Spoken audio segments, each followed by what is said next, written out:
Hello everyone and welcome to weekend reviews. ഇന്ന് ഞാൻ review ചെയ്യാൻ പോകുന്നത് നെറ്റ്ഫ്ലിക്സിൽ റിലീസ് ചെയ്ത ഏറ്റവും പുതിയ ആക്ഷൻ കോമഡി സിനിമയായ ദ യൂണിയൻ ആണ്. ഹാലി ബെറി, മാർക്ക് വാൾബർഗ് എന്നിവരെയാണ് പ്രധാന വേഷത്തിൽ വരുന്നത്. കൂടെ സപ്പോർട്ടിംഗ് റോളിൽ ജെ.കെ. സിമ്മൺസും മൈക്ക് ഓൾഡർ ഉൾപ്പെടെ ഉള്ളവരുണ്ട്. ഹാലി ബെറിയുടെ ക്യാരക്ടറായ റോക്സാൻ ദ യൂണിയൻ എന്ന സീക്രട്ട് സ്പൈ ഓർഗനൈസേഷനിലെ ഒരു മെമ്പറാണ്.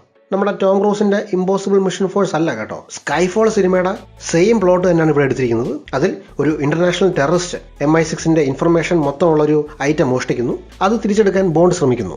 അതുപോലെ ഇവിടെ എല്ലാ ഏജൻസിന്റെയും ഇൻഫർമേഷൻ അടക്കുന്ന ഒരു ഡിവൈസ് മോഷണം പോകുന്നു. ഇന്റർനാഷണൽ ബ്ലാക്ക് മാർക്കറ്റിൽ വിൽക്കാൻ ശ്രമിക്കുന്ന ആ ഇൻഫർമേഷൻ അവർ തിരിച്ച് കണ്ടെത്താൻ ശ്രമിക്കുന്നു. അതിനായി ഹാലി ബെറി തന്റെ പഴയ ക്ലാസ്മേറ്റും എക്സ് ബോയ് ഫ്രണ്ടും ആയിരുന്ന മാർക്ക് വാൾബർഗിന്റെ ക്യാരക്ടറായ മൈക്കിനെ റിക്രൂട്ട് ചെയ്തു. മൈക്ക് ഒരു സ്പൈ ഒന്നുമല്ല, സാധാ ഒരു കൺസ്ട്രക്ഷൻ വർക്കറാണ്. അയാളെ റിക്രൂട്ട് ചെയ്യാൻ ഒരു റീസൺ ഉണ്ട്, അത് കൺവിൻസിംഗ് ആയിരുന്നു. സോ വർഷങ്ങളായിട്ട് ഈ ഫീൽഡ് ഏജൻസ് കഷ്ടപ്പെട്ട് പഠിച്ചെടുത്ത എല്ലാ ട്രെയിനിങ്ങും, ഹാൻഡ് ടു ഹാൻഡ് കോമ്പാറ്റും പിന്നെ ഗൺസ് യൂസ് ചെയ്യാനുള്ള എല്ലാ ടെക്നിക്കും വെറും 2 ആഴ്ചത്തെ ക്രാഷ് കോഴ്സ് കൊണ്ട് മൈക്ക് പഠിച്ചെടുക്കുന്നു. എന്നിട്ട് യൂണിയനിൽ ജോയിൻ ചെയ്യുന്നു. അതിനുശേഷം ഈ മിഷൻ കംപ്ലീറ്റ് ചെയ്യാൻ ശ്രമിക്കുന്നതും വില്ലന്മാരെ കണ്ടെത്താൻ ശ്രമിക്കുന്നതും ഒക്കെയാണ് കഥ.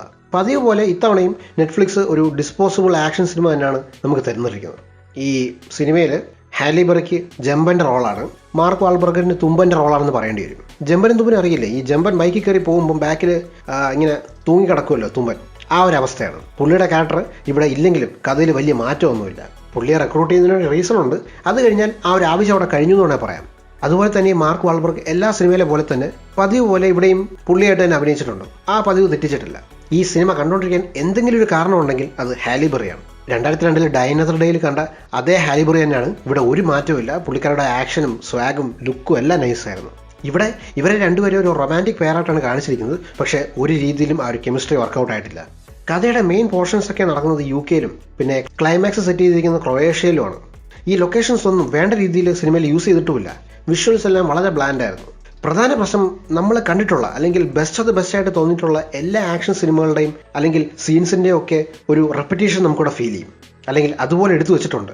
പക്ഷേ ഒരു ചൈനീസ് ഡ്യൂപ്ലിക്കേറ്റ് വേർഷൻ പോലെ. ഹാലി ബെറി കഴിഞ്ഞാൽ പിന്നെ കൊള്ളാവുന്നൊരു എലമെൻ്റ് ആയിട്ട് ഫിലിമിൽ തോന്നിയത് ഈ സിനിമയുടെ സ്കോറാണ്. ഒരു ആവറേജ് മേക്കിംഗ് ഉള്ള ആക്ഷൻ സീൻസ് ഒക്കെ ബാക്ക്ഗ്രൗണ്ട് മ്യൂസിക്കിന്റെ ആ ഒരു പഞ്ച് കിട്ടുന്നുണ്ട്. ആക്ഷന്റെ കാര്യം എടുത്താൽ ഹാൻഡ് ടു ഹാൻഡ് കോമ്പാക്റ്റും നല്ലതായിരുന്നു. സോ ഓവറോൾ പറഞ്ഞാൽ ഒരു ഡിസ്പോസിബിൾ ആക്ഷൻ കോമഡി സിനിമ തന്നെയാണ് ദ യൂണിയൻ. ഈ സിനിമയിലൂടെ ഒരു ഫ്രാഞ്ചൈസിന് തുടക്കമിടാമെന്നായിരിക്കും നെറ്റ്ഫ്ലിക്സ് വിചാരിച്ചിരുന്നത്. പക്ഷേ ഇതോടെ ബാക്കപ്പ് ചെയ്യുന്നതായിരിക്കും നല്ലത്. ജസ്റ്റ് വൺ ടൈം വാച്ചബിൾ ആയിട്ടുള്ള അല്ലെങ്കിൽ സ്കിപ്പ് ചെയ്യാൻ കഴിയുന്ന ഒരു ഫിലിമായിട്ടാണ് എനിക്കിത് ഫീൽ ചെയ്തത്. സോ ഇതാണ് എൻ്റെ റിവ്യൂ ഓഫ് ദ യൂണിയൻ. എൻ്റെ ഈ റിവ്യൂ ഇഷ്ടപ്പെട്ടെങ്കിൽ ദയവായി like and subscribe to weekend reviews. അടുത്ത തവണ പുതിയൊരു വീഡിയോ ആയിട്ട് വരാം. Thanks for watching.